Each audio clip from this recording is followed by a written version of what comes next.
class 10th, poem number 3, A Tiger in the Zoo.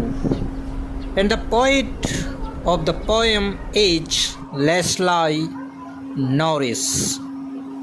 Before you read, this poem contrasts a tiger in the zoo with the tiger in its natural habitat.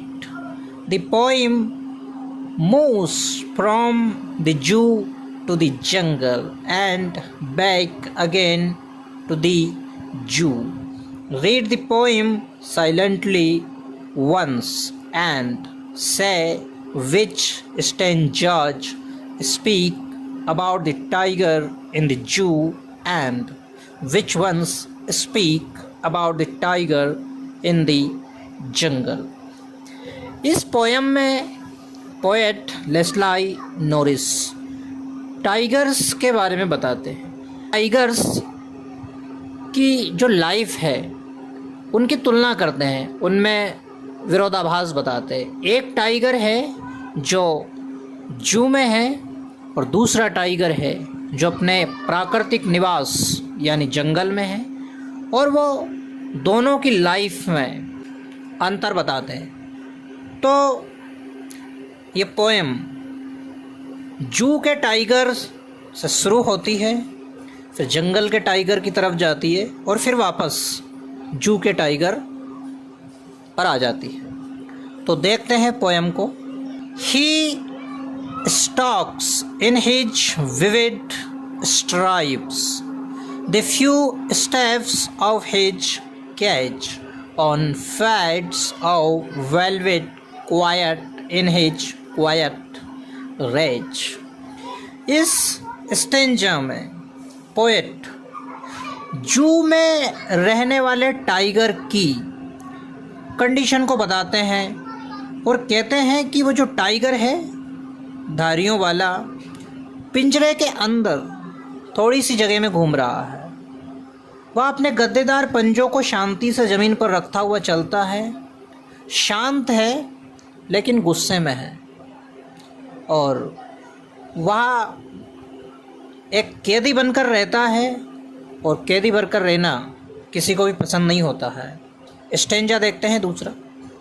He should be lurking in shadow, sliding through long grass near the water hole where plump deer pass.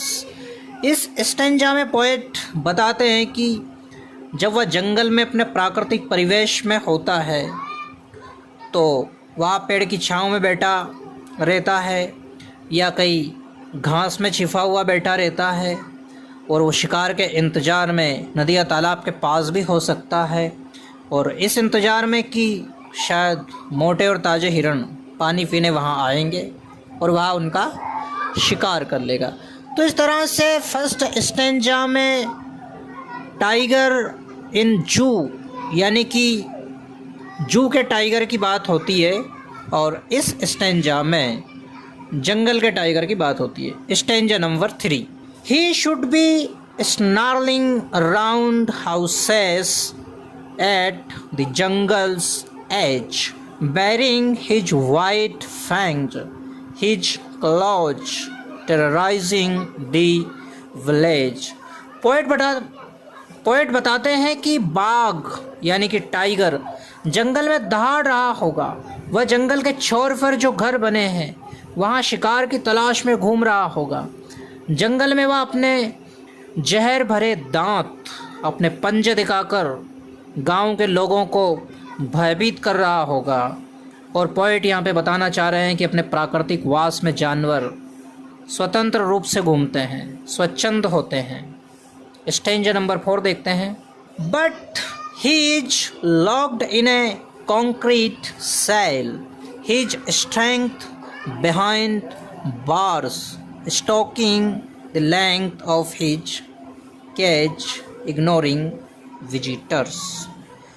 इस stanza में poet फिर zoo में रहने वाले बाघ के बारे में कहता है कि वह सीमेंट की बनी पक्की दीवारों से बने पिंजरे में कैद है और उसकी ताकत पिंजरे में रहकर ख़त्म हो जाती है। वह पिंजरे में ही घूमता है, उसे वहाँ इतना नीरस लगता है कि वह चिड़ियाघर में आने वाले लोगों को भी नहीं देखता है। He hears the last voice at night, the patrolling cars, and stares with his brilliant eyes at the brilliant stars. इस स्टेंजा में पोएट बताते हैं कि जू में रहने वाले बाघ वह पिंजरे में बंद रहकर अपनी सारी ताकत और एक्टिविटी भूल चुका है।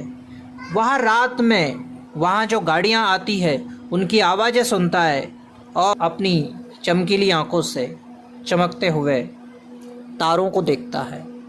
तो यहाँ पोएट बताने की कोशिश करते हैं कि कोई भी पशु अपने प्राकृतिक आवास में ही खुश रह सकता है, उसको कहीं पर कैद करके रोक कर रखने से वो खुश नहीं रह सकता है।